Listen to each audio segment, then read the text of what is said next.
RRB pharmacist का official notification अब आ गया है। जानेंगे संपूर्ण जानकारी आज के इस वीडियो में। हेलो एवरीवन, स्वागत है आप सभी का फार्मेसी इंडिया पर। तो आप सभी को बेसब्री से जिस पल का इंतजार था वो पल आ गया है, क्योंकि आरआरबी की ओर से ऑफिशियल नोटिफिकेशन आ गया है।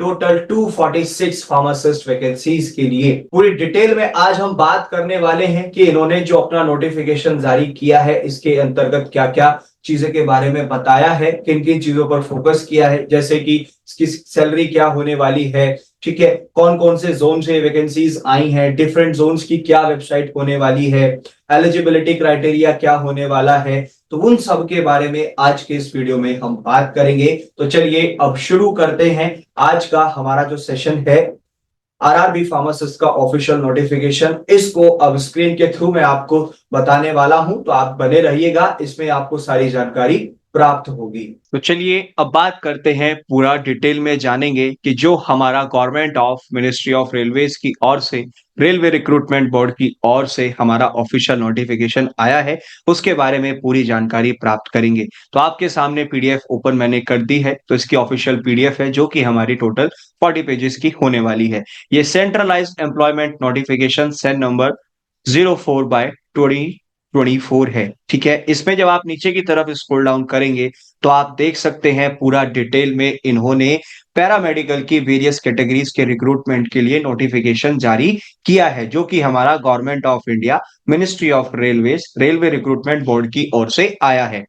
इसकी जो ओपनिंग डेट है एप्लीकेशन की वो स्टार्ट होने वाली है 17 अगस्त 2024 से, और साथ ही साथ जो क्लोजिंग डेट रहेगी वो रहेगी हमारी 16 सितंबर 2024। और इसमें एक चीज उन्होंने और मेंशन की है कि जो डेट्स है मॉडिफिकेशन विंडो के लिए, करेक्शंस के लिए एप्लीकेशन में, जहां पर आपका जो है बेसिकली पेमेंट ऑफ मॉडिफिकेशन फी भी आ जाता है, ठीक है, तो वो आपका 17 सितंबर से 26 सितंबर के बीच होने वाला है। इसमें आपको एक चीज ध्यान रखनी है कि आपकी जो डिटेल फिल होंगी वो सब की सब आपको क्रिएट एन अकाउंट पर जाकर करनी होंगी, जो कि आपको बेसिकली फॉर्म के अंतर्गत मिलेगा। और choose an RRB can not be modified, जो आपका चूज एन आरआरबी अगर आप सेलेक्ट करेंगे तो वो आपका मॉडिफाइड नहीं हो पाएगा, इसलिए आप ध्यान दीजिएगा। और साथ ही साथ इन्होंने बोला है कि आप सिर्फ और सिर्फ अप्लाई कर सकते हैं ऑनलाइन ही, और वो भी 16 सितंबर के रात 12 बजे से पहले पहले, क्योंकि 11:59 पर ये जो है बेसिकली लास्ट रहेगा, उसके बाद आप इसके अंदर अप्लाई नहीं कर सकते। अब बात आएगी जो फार्मासिस्ट की हमारी वैकेंसीज आई हैं एंट्री ग्रेड के लिए।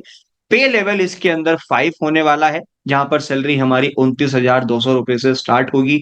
और जो मेडिकल स्टैंडर्ड होने वाला है वो है हमारा मेडिकल स्टैंडर्ड C2, ठीक है। साथ ही साथ अब आप कहेंगे कि सर मेडिकल स्टैंडर्ड C2 क्या, उसके लिए फार्मेसी इंडिया के चैनल पर आपको अलग से वीडियो मिल जाएगी, वीडियो आ चुका है जिसमें पूरा डिस्क्रिप्शन दिया है कि मेडिकल स्टैंडर्ड C2 एक्चुअल में है क्या।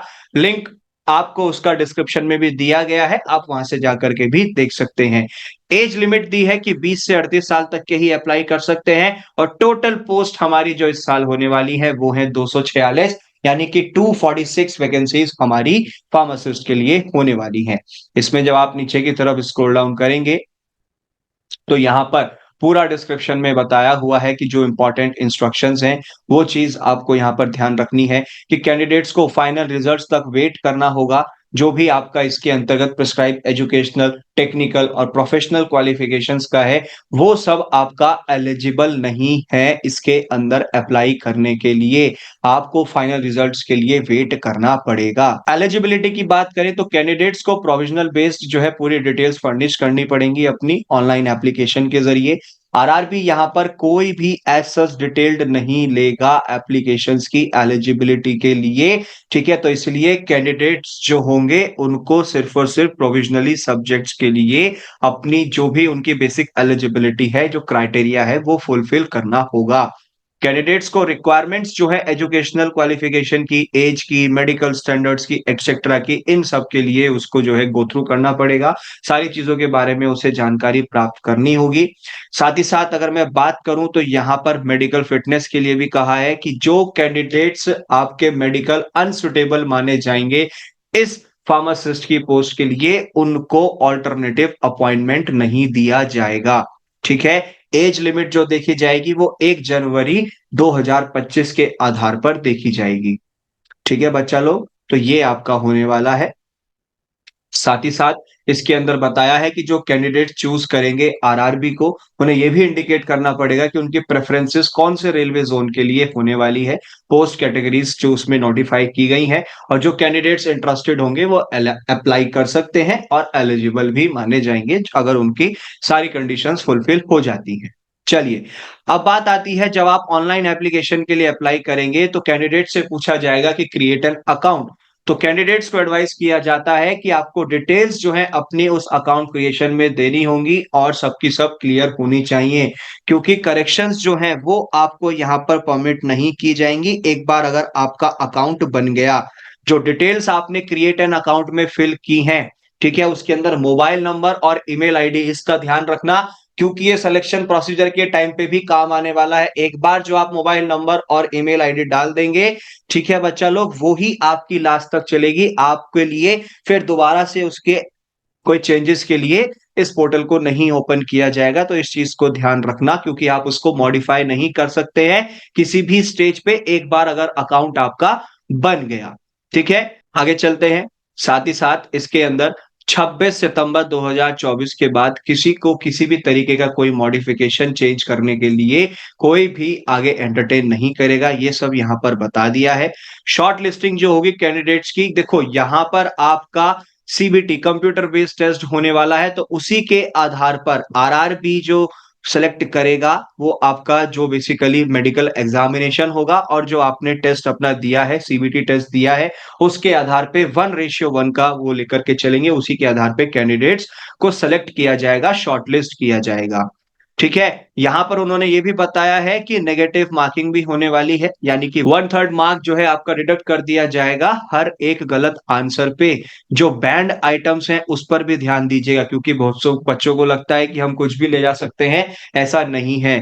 आप smart watches, calculators, laptops, pen drives, Bluetooth, phones, ठीक है, ये सब वहां पर अलाउड नहीं है। अगर आप इन सब चीजों में से किसी भी एक चीज को लेकर के गए तो आपको जो है बेसिकली वहां से बर्खास्त कर दिया जाएगा और आपके ऊपर फिर लीगल एक्शंस लिए जाएंगे। और एक चीज जनरल इंस्ट्रक्शंस में इन्होंने ये बताया है कि कोई एक कैंडिडेट अगर पहले से डिसमिस किया गया है किसी भी गवर्नमेंट ऑफ इंडिया या फिर स्टेट गवर्नमेंट या फिर पीएसयू या फिर कोई अदर दूसरी गवर्नमेंट ऑर्गेनाइजेशन से उसको बर्खास्त किया हुआ है, डिसमिस किया हुआ है, तो वो इस जॉब के लिए अप्लाई नहीं कर सकता है। तो इस चीज का भी ध्यान दीजिएगा आप लोग। ठीक है, और जो सिग्नेचर हैं कैंडिडेट्स के वो सब आपके अप्रोप्रिएट होने चाहिए, क्योंकि सब डॉक्यूमेंट्स पर वो ही चलेंगे और उसी का आपको ध्यान रखना है। साथ ही साथ जब आप नीचे चलेंगे तो यहाँ पर स्टैंडर्ड्स ऑफ मेडिकल फिटनेस के बारे में भी बताया हुआ है। हमारा जो फार्मासिस्ट का जो वैकेंसीज आया है 246, ये आपका मेडिकल स्टैंडर्ड C2 के बिहाफ पे होने वाला है। तो जनरल फिटनेस में तो आप फिजिकली फिट होने चाहिए। साथ ही साथ इसमें जो विजन स्टैंडर्ड्स दिए गए हैं वो सबसे पहला है डिस्टेंस विजन, आपका 6/12 रेशियो होना चाहिए। एक हमारा स्नेगल चार्ट होता है, तो उसमें 5वें नंबर तक की लाइन का अगर आप दोनों आंखों से चश्मे के साथ बिना चश्मे के पढ़ पा रहे हैं तो दैट मीन्स कि आप सिलेक्ट हो जाएंगे। ऐसे ही नियर विजन के लिए N6 होता है, दैट मीन्स कि जो सबसे छोटा बारीक अक्षरों में लिखा हुआ होता है हमारा स्नेगल चार्ट पे, वो अगर आपने अच्छे से रीड कर दिया बिना चश्मे के या चश्मे के साथ, तो आप एलिजिबल हैं इस पोस्ट के लिए। तो इस चीज का ध्यान रखिएगा। नेशनैलिटी जो है बेसिकली वो भी यहां पर बताई है कि एक कैंडिडेट जो है हमारा या तो इंडिया का सिटीजन होना चाहिए या फिर नेपाल के सिटीजन्स भी अप्लाई कर सकते हैं। कोई अगर भूटान से बिलोंग करता है तो वो भी इसके अंदर अप्लाई कर सकता है। और बाकी और भी कंट्रीज के लिए इन्होंने दिया हुआ है, तो आप ये सब चीजें यहाँ पर अच्छे से रीड आउट कर सकते हैं अगर आप यहाँ पर अप्लाई करना चाह रहे हैं। साथ ही साथ पूरा डेट ऑफ बर्थ का चार्ट यहाँ पर दिया हुआ है कैंडिडेट्स का, जो बेसिकली आपका कम्युनिटीज और कैटेगरीज के बिहाफ पे यहाँ पर दिया गया है। तो वो चार्ट पूरा आप यहाँ पर देख सकते हैं, अपनी अपनी एज के अकॉर्डिंग आप चेक कर लीजिएगा। साथ ही साथ यहाँ पर पूरा उन्होंने एज रिलैक्सेशन भी बताया हुआ है, तो आप यहाँ पर देख सकते हैं अच्छे से एज रिलैक्सेशन किसको मिलने वाला है किसको नहीं। अब अगर बात करें हम कैटेगरीज या कम्युनिटीज की कैंडिडेट्स की फीस के लिए, तो जो सब कैंडिडेट्स हैं हमारे, ठीक है, उन सब के लिए जो फीस होने वाली है वो 500 रुपए की होने वाली है। और इससे अलग आपका जो एक अमाउंट है 400 रुपीज का, वो रिफंड कर दिया जाएगा। ठीक है, बैंक चार्जेस को हटा करके जब आप इसमें कंप्यूटर बेस्ड टेस्ट में अप्लाई कर देंगे, मतलब उसमें अपीयर हो जाएंगे। साथ ही साथ वो कैंडिडेट जो SC ST ex serviceman, PWBD, females, transgender, इस कैटेगरी से, माइनॉरिटीज या इकोनॉमिकली बैकवर्ड क्लासेस से बिलोंग करते हैं, तो उनके लिए जो फीस होने वाली है वो है 250 रुपए की, और ये 250 रुपए उनके रिफंड कर दिए जाएंगे जब आप एक बार CBT में कंप्यूटर बेस्ड टेस्ट में आप जो है अपीयर हो जाएंगे। साथ ही साथ वही कैंडिडेट्स जो CBT कंप्यूटर बेस्ड टेस्ट में अपीयर होंगे या अटेंड करेंगे अपना पेपर, उन्हीं को इस एग्जामिनेशन का रिफंड किया जाएगा। मोड्स ऑफ पेमेंट आपके यूपीआई के द्वारा, डेबिट कार्ड्स, क्रेडिट कार्ड्स और इंटरनेट बैंकिंग अवेलेबल हैं, इसको आप देख सकते हैं अच्छे से। साथ ही साथ अब अगर हम नीचे चलते हैं तो यहाँ पर पूरा डिस्क्रिप्शन आपको दिया गया है। साथ ही साथ अब बात आ जाती है हमारी कि सर, जो हमारा बेसिकली सीधा सीधा आता है no objection certificate from present employer, मतलब वो कैंडिडेट्स जो सर्व कर रहे हैं सेंट्रल या स्टेट गवर्नमेंट डिपार्टमेंट्स में, चाहे वो रेलवेज या पब्लिक सेक्टर्स में ही क्यों ना हो, तो उनको एनओसी लेना पड़ेगा अपने एम्प्लॉयर से from the date of TW। जब आपका डॉक्यूमेंट वेरिफिकेशन होगा उस टाइम पर आपका एनओसी होना चाहिए कि उस पर्टिकुलर विभाग को आपसे कोई आपत्ति नहीं है। अब बात आ जाती है कि रिक्रूटमेंट प्रोसेस क्या रहेगा। ठीक है, तो आप जो है सिर्फ एक ही एप्लीकेशन को ऑनलाइन अप्लाई कर सकते हैं, ऐसा नहीं है कि एक कैंडिडेट कई कई एप्लीकेशंस फिल कर रहा है, ऐसा नहीं होगा। क्वेश्चन पेपर जो है आपका सिंगल स्टेज में रहने वाला है, कंप्यूटर बेस्ड टेस्ट होगा जो कि टोटल 90 मिनट का होने वाला है। 100 क्वेश्चन इसके अंदर आने वाले हैं।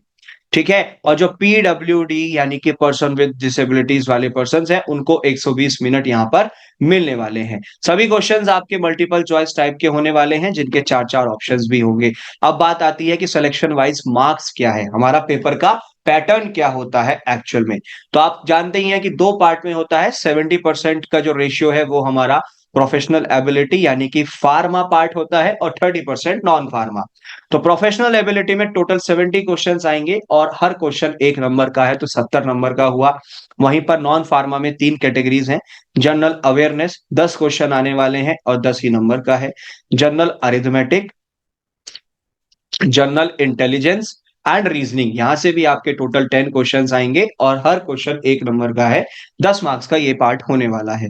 फिर आता है आपका जनरल साइंस, जिसमें 10 क्वेश्चंस हैं और 10 ही नंबर का ये होने वाला है। इस तरीके से आपका पूरा पेपर का पैटर्न 100 क्वेश्चंस का 100 नंबर का बनता है। अब बात आती है जो कैंडिडेट शॉर्टलिस्ट किए जाएंगे उन्हीं को जो है बेसिकली डॉक्यूमेंट वेरिफिकेशन के लिए बुलाया जाएगा। डॉक्यूमेंट वेरिफिकेशन के टाइम पे आपके सारे डॉक्यूमेंट्स होने चाहिए। स्पेशली जो रजिस्टर्ड फार्मासिस्ट है उनके पास अपना रजिस्ट्रेशन और जो आपका कह सकते हो कि ग्रीन बुक होता है वो आपके पास होना चाहिए, अदरवाइज आप डिस्क्वालीफाई कर दिए जाएंगे। ठीक है, आप कोई भी कैलकुलेटर्स टाइप के मोबाइल फोन्स नहीं ले जा सकते हैं, इलेक्ट्रॉनिक गैजेट्स नहीं ले जाने हैं, वो आपके लिए सख्त मना है, इसके अंदर पूरा बोला गया है। साथ ही साथ अब बात आ जाती है कि आप इसके अंदर अप्लाई कैसे कर सकते हैं। तो कैंडिडेट्स जो अप्लाई करेंगे वो ऑनलाइन एप्लीकेशंस पे जाकर के ही कर पाएंगे। कैंडिडेट्स को सबसे पहले क्रिएट एन अकाउंट करना होगा। ठीक है, जो कि आपका इस सेंड के थ्रू होगा, लिंक जो आपको ऑफिशियल RRB की वेबसाइट पर दिया हुआ होगा, वहां से आप कर सकते हैं। उसके बाद आपको अपना मोबाइल नंबर और वैलिड ईमेल आईडी डालना है, क्योंकि OTPs आएंगे अकाउंट क्रिएशन के लिए। कोई भी बदलाव आप अपने इस क्रिएट एन अकाउंट में नहीं कर सकते हैं, एक बार अगर आपने इसके अंदर अप्लाई कर दिया और क्रिएट कर दिया है। ठीक है, हर एक कैंडिडेट जो इसके अंदर अप्लाई करने वाला है RRB के अंदर, वो एक कॉमन ऑनलाइन एप्लीकेशन के जरिए ही अपने कैंडिडेट्स की डिटेल सबमिट कर सकते हैं। RRB की वेबसाइट्स आपको नीचे मैं अभी दोबारा बताने वाला हूं, आप जिस भी जोन से भरना चाहते हैं फॉर्म को भर सकते हैं। ठीक है, ऑनलाइन मैंडेटरी स्कैन डॉक्यूमेंट्स में आपको बता देता हूं, इसके अंदर जो आपका रीसेंट और क्लियर पासपोर्ट साइज फोटो है वो आपको लेके जाना होगा। ठीक है, उसके पीछे प्लेन व्हाइट बैकग्राउंड होना चाहिए। साथ ही साथ वो आपकी कैंडिडेट की JPG इमेज होनी चाहिए 30 to 70 KB की, जो आप इसके अंदर डालने वाले हैं। ठीक है, कैंडिडेट्स के पास कम से कम ऐसी 12 कॉपीज हो अपनी सेम फोटोग्राफ की फ्यूचर यूज के लिए, जब रिक्रूटमेंट प्रोसेस होगा यानी कि डॉक्यूमेंट वेरिफिकेशन जब होगा। स्कैन JPG इमेज होनी चाहिए कैंडिडेट की सिग्नेचर की। ठीक है, SC ST सर्टिफिकेट आपके पास होना चाहिए अगर आप इस कैटेगरी से बिलोंग करते हैं। PWBD के कैटेगरी से है तो आपके पास अपना जो है प्रॉपर पासपोर्ट साइज फोटो होना चाहिए एज पर दी स्पेसिफिकेशंस, ये सब इसके अंदर मान्य है। ठीक है, आगे बढ़ते हैं।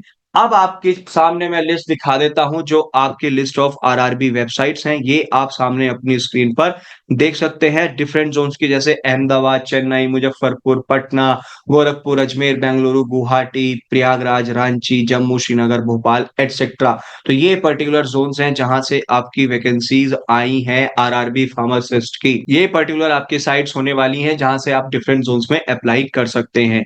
ठीक है बच्चा लोग, आगे बढ़ते हैं। देखिए बच्चा लोग, इसके अंदर इन्होंने पूरा एब्रिविएशन भी दिया हुआ है कि भाई एब्रिविएशंस क्या-क्या हैं, जैसे सीबीटी कंप्यूटर बेस्ड टेस्ट है, डीवी डॉक्यूमेंट वेरिफिकेशन है, एमई मेडिकल एग्जामिनेशन है। ऐसे ही यहाँ पर रेलवे ज़ोन्स और ऑर्गेनाइजेशंस के लिए इन्होंने प्रॉपर कोड्स बनाए हुए हैं। आप इनको देख सकते हैं। यही आपके डिफरेंट ज़ोन्स में ज़ोनल वाइज़ यूज़ भी किए गए हैं हर कैटेगरी में। ठीक है? जैसे सीआर का मतलब सेंट्रल रेलवे, ईसीआर का ईस्ट सेंट्रल रेलवे, ईसीओआर का ईस्ट कोस्ट रेलवे, ठीक है, ईआर का ईस्टर्न रेलवे, ठीक है, तो इस तरीके से आप ध्यान दीजिएगा। एनसीआर का नॉर्थ सेंट्रल रेलवे, तो ये शॉर्ट फॉर्म्स ये यहाँ पर यूज करने वाले हैं। अब बात आ जाती है हमारी कि सर हमारा एलिजिबिलिटी क्या होने वाला है, क्या क्या इसके अंदर मांगा गया है। देखो हमारी जो पोस्ट आई है वो आई है फार्मासिस्ट एंट्री ग्रेड की, जो टोटल 246 वैकेंसीज होने वाली है। ठीक है बच्चा लोग, मैं जूम कर देता हूं, फिर इसमें आपको दिखाता हूं।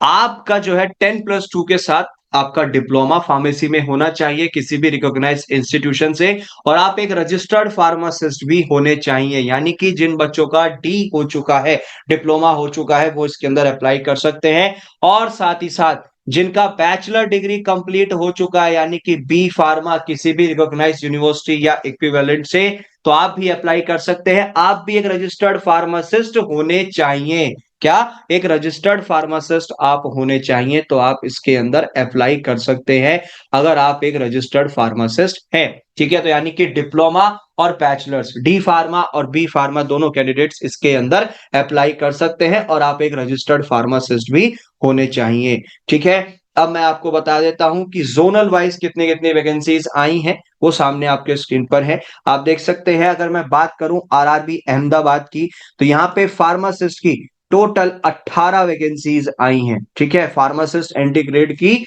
आरआरबी अहमदाबाद से टोटल 18 वैकेंसीज आई हैं। प्रयागराज की बात करें तो यहाँ पर 3 डिफरेंट जोन से हैं। ठीक है, इसके अंदर 3 पर्टिकुलर कैटेगरीज से, जैसे नॉर्थ सेंट्रल रेलवेज है, नॉर्दर्न रेलवेज है, इसी तरीके से। तो टोटल आपकी जो वैकेंसीज आई हैं वो है 8 वैकेंसीज इसके अंतर्गत आई हैं। इसी तरीके से अगर हम बात करें अजमेर की, तो अजमेर से टोटल 7 वैकेंसीज आई हैं हमारी।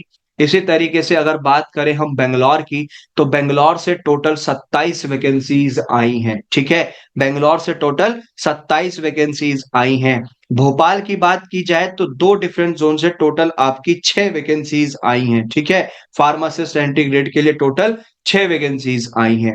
इसी तरीके से अगर बिलासपुर की बात की जाए, तो फार्मासिस्ट एंट्री ग्रेड के लिए टोटल 2 डिफरेंट एरियाज से वैकेंसीज हैं, और टोटल 8 वैकेंसीज आई हैं बिलासपुर से। चंडीगढ़ की बात की जाए तो चंडीगढ़ से फार्मासिस्ट के लिए टोटल 8 वैकेंसीज आई हैं। ठीक है बच्चा लोग, इसी तरीके से चेन्नई की बात की जाए तो फार्मासिस्ट की टोटल यहां पर 31 वैकेंसीज आई हैं। चेन्नई के विभाग से, आरआरबी चेन्नई से टोटल 31 यानी कि 31 वैकेंसीज आई हैं। इसी तरीके से अगर हम बात करते हैं गोरखपुर की, तो फार्मासिस्ट की टोटल 7 वैकेंसीज आई हैं। वहीं पर आरआरबी गुवाहाटी की बात करें तो टोटल 12 वैकेंसीज आई हैं गुवाहाटी की ओर से। ठीक है, श्रीनगर, जम्मू और श्रीनगर की बात करें तो फार्मासिस्ट एंट्री ग्रेड की 3 डिफरेंट जोन से आपकी टोटल 7 वैकेंसीज आई हैं। ठीक है बच्चा लोग, टोटल 7 वैकेंसीज आई हैं आपकी। इसी तरीके से आरआरबी कोलकाता की बात की जाए तो फार्मासिस्ट के डिफरेंट जोन्स की मिलाकर के टोटल आपकी 38 वैकेंसीज आई हैं। ईस्टर्न रेलवे से 21 है, एसईआर से आपकी 16 है, और मेट्रो की आपकी 1 वैकेंसी है। तो टोटल मिलाकर के आपकी 38 यानी कि 38 वैकेंसीज हो जाती हैं। आरआरबी मालदा की बात करें तो यहां पर फार्मासिस्ट की टोटल 7 वैकेंसीज आई हैं।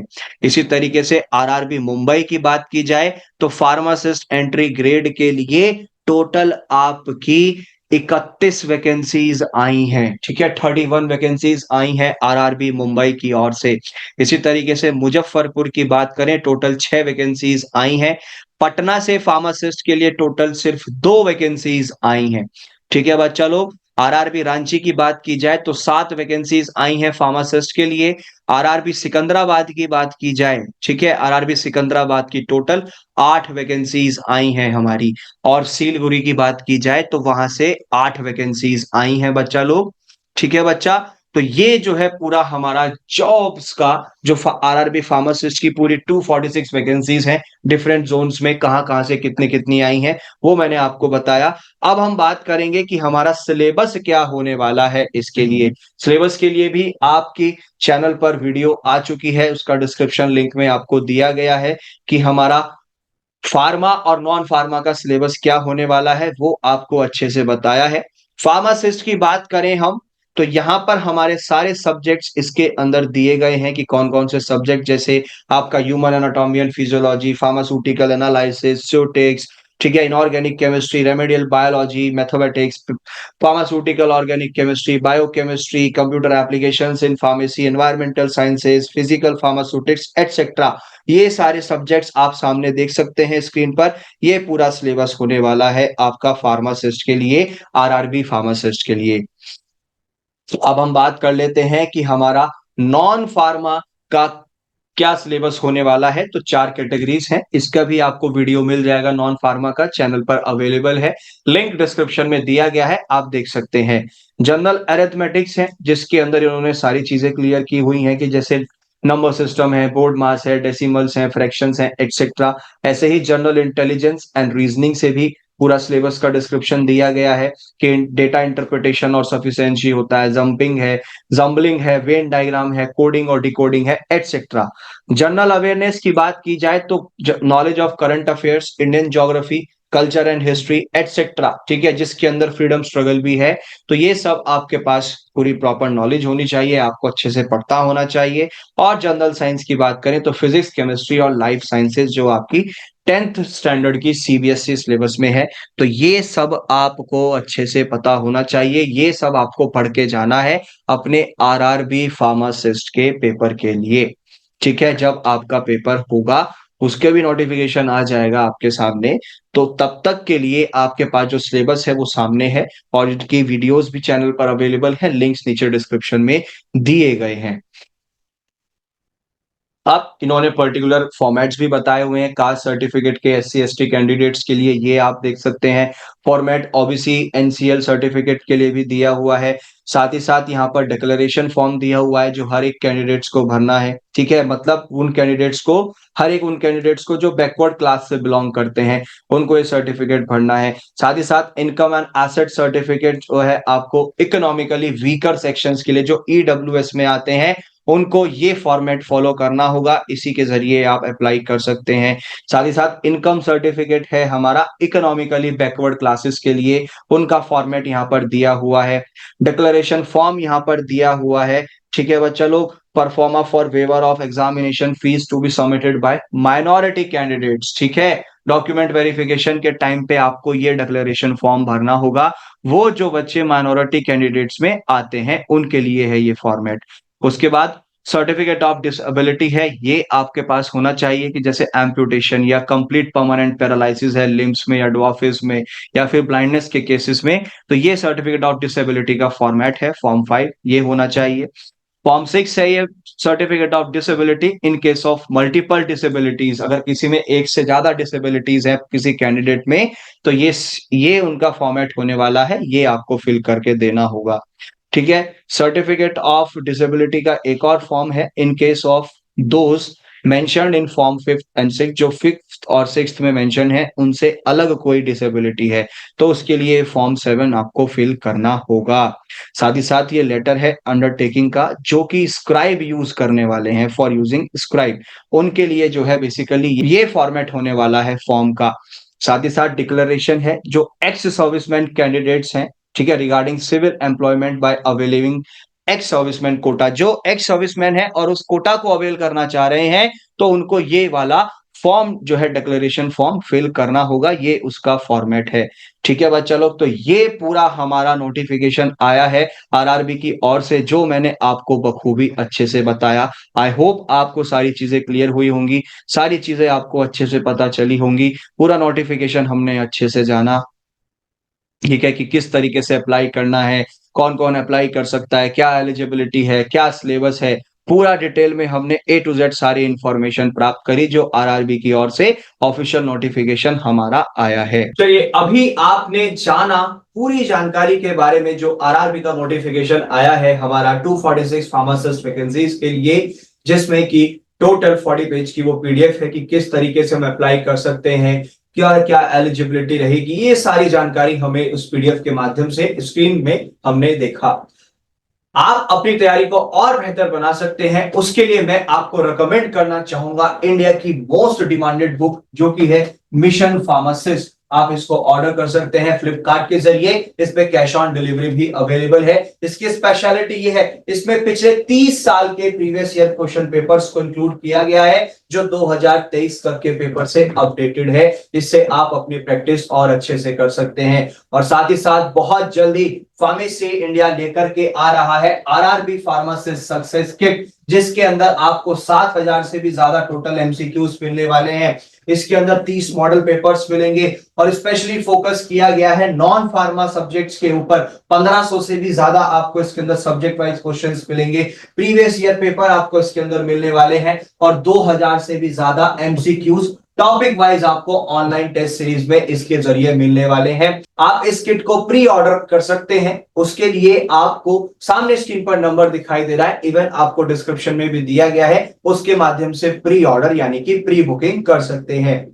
साथ ही साथ आपको लगता है कि आपके कॉन्सेप्ट क्लियर होने चाहिए, क्लास की रिक्वायरमेंट लगेगी, तो आप जुड़ सकते हैं फार्मेसी इंडिया के फार्मासिस्ट जुलाई बैच के साथ, जिसकी क्लासेस ऑलरेडी शुरू हो चुकी हैं 22 जुलाई से। आप इसके अंदर एनरोल कर सकते हैं। साथ ही साथ कोई आपकी क्वेरी है या एडमिशन से रिलेटेड कोई आपकी क्वेरी है, तो आप इस दिए गए नंबर पे कांटेक्ट कर सकते हैं। इसी तरीके की लेटेस्ट अपडेट्स के लिए डाउनलोड करना ना भूलें pharmacy India mobile app from the Google play store. और बच्चा लोग अपनी तैयारी को और अच्छे से बनाइएगा। फार्मेसी इंडिया का अगर आपने अभी तक यूट्यूब चैनल सब्सक्राइब नहीं किया है, तो चैनल को सब्सक्राइब कर लीजिएगा। इस बार आरआरबी फार्मासिस्ट हमारा है। तो मिलेंगे नेक्स्ट वीडियो में, तब तक के लिए जय हिंद।